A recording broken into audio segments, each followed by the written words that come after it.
Good evening. My name is Bernard Sanders. The purpose of this program is twofold. First and primarily, we are going to examine an aspect of Vermont life that is not often seen on television, either commercial or public.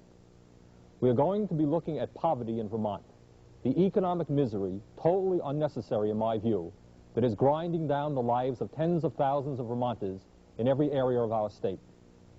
Secondly, we're going to briefly discuss Vermont Educational Television, this station, and strongly suggest that Vermont ETV undergo a major transformation so that it begins to become relevant to the low-income and working people of this state who constitute the vast majority of our population, but who presently watch ETV very rarely. During the course of the next hour, we're going to meet a number of Vermonters from throughout the state. We'll be talking to Tim Bates, an economist at UVM, who will inform us that the economic situation in Vermont for low-income and working people is far worse than Montpelier or the business interests allow us to know. We'll be talking to several members of the Abnaki Tribal Council who live in Franklin County, and they'll be telling us about the living conditions there. We'll meet residents of the Franklin Square low-income housing project in Burlington, and some women from central Vermont who are valiantly trying to maintain their human dignity while living on welfare. We will be talking to Ralph Underhill, an associate professor of sociology at the University of Vermont. Ralph, who was active in several low-income organizations, was recently denied tenure by the university for his political activities, something not unusual at the University of Vermont. In the state of Vermont, in the year 1979, incredible as it may seem, 20% of our adult population are functionally illiterate.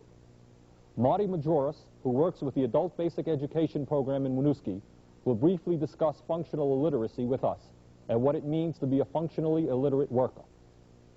Sandy Baird, a deputy state's attorney for Chittenden County, and John Franco, a public defender for Chittenden County, who every day find themselves at the opposite end of the table in court, will explain what it means to prosecute and defend the people who break the law in the state, the vast majority of whom are poor.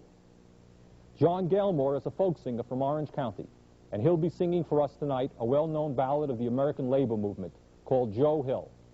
Joe Hill was a union organizer and songwriter who was murdered by the state of Utah in 1915 because of his work on behalf of striking miners. Sarah Seidman is a writer for the Washington World, a weekly newspaper in Montpelier. Sarah will be reading for us part of an obituary she wrote a couple of weeks ago for a neighbor of hers, a very ordinary Vermonter who we should know something about. Gene Bergman is a member of the steering committee of PACT, a low-income organization in Burlington. Gene will be telling us about the work that PACT is doing in such areas as housing, and how they're attempting to bring working people together to fight for their common interests. Jim Buckley is a resident of Middlesex, and he'll be speaking briefly about Vermont Educational Television, what it is doing and what it's not doing and what it should be doing. And if you're still here at the end of the program, I'll be back for a few words of summary.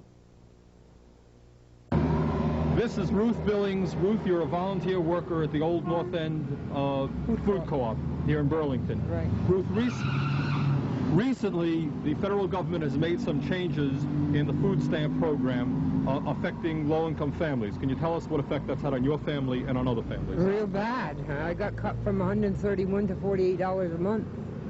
And with winter coming on with the oil prices, I don't know how we're going to make it, because our income hasn't changed. We're on disability, Social Security. You got cut from $131 to? $48.